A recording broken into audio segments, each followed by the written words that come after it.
Nous allons vous raconter l'histoire de petits gens qui pensaient grand, leur début et leur première année de concrétisation.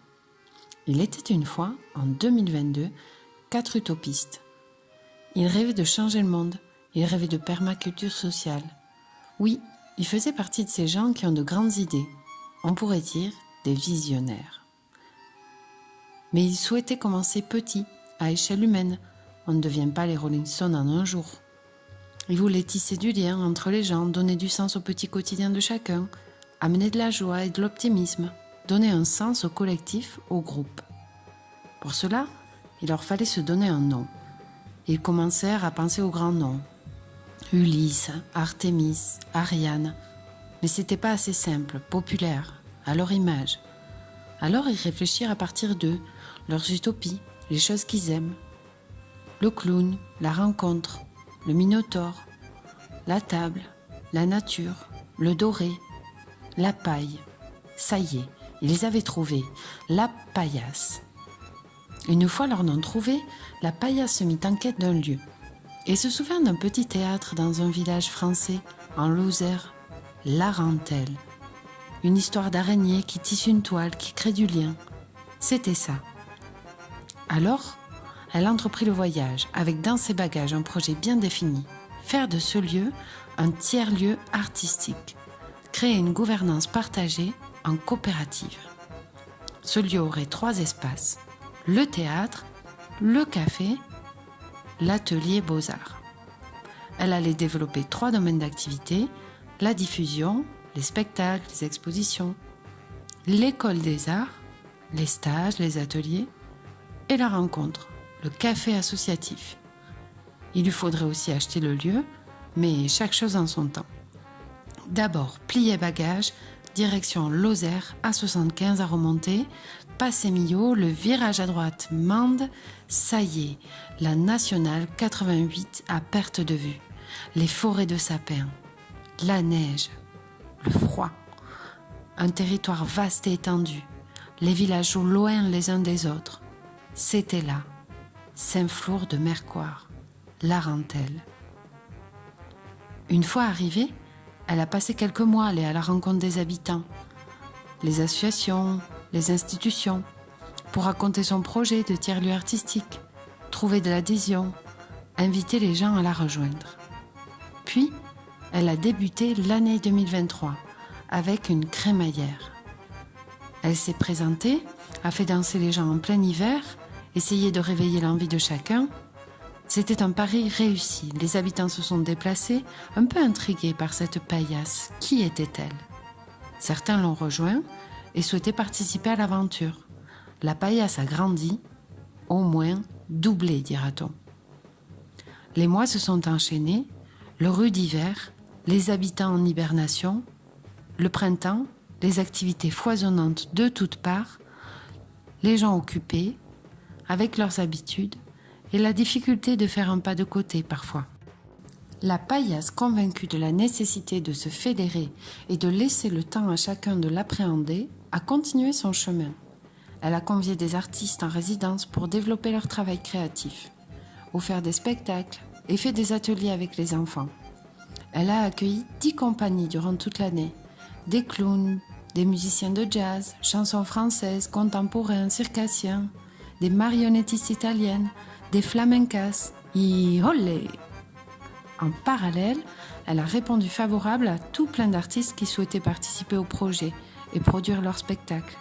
Ainsi, le tiers-lieu artistique a accueilli 7 concerts, 10 spectacles, 9 sorties de résidence, 3 projections débats et 5 expositions. Les rencontres entre les artistes et les habitants se sont opérées, c'est plus de 1400 participations sur l'année. Mais la paillasse avait aussi envie que chacun puisse monter sur scène, s'essayer, aller vers l'inconnu. Alors elle a lancé l'école des arts au printemps. C'était parti pour les stages de clown, effeuillage et acrobatie. Durant l'été, elle a organisé 2 stages de théâtre et chant pour les adolescents. Durant 2023, c'est plus de 80 personnes qui ont pris le temps de développer leur créativité à Larentelle.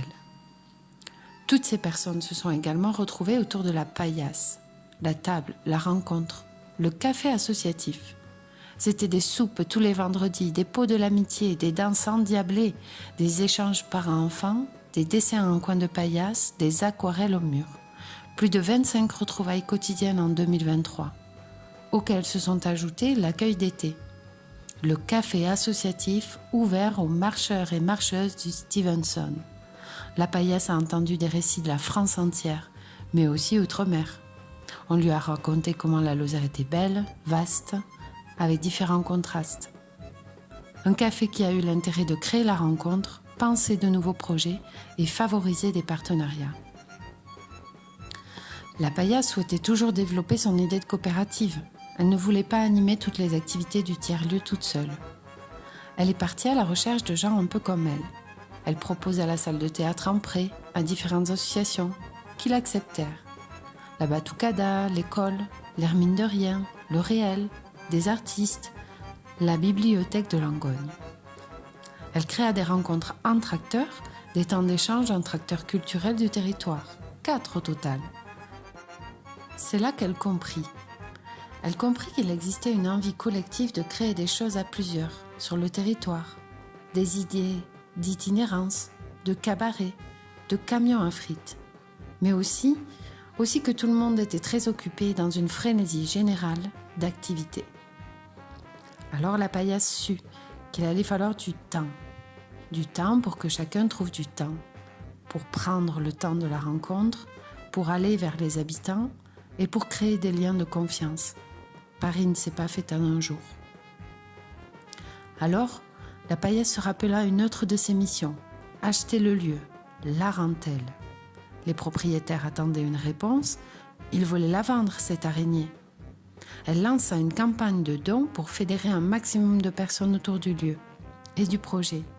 Elle a récolté 25 000 €.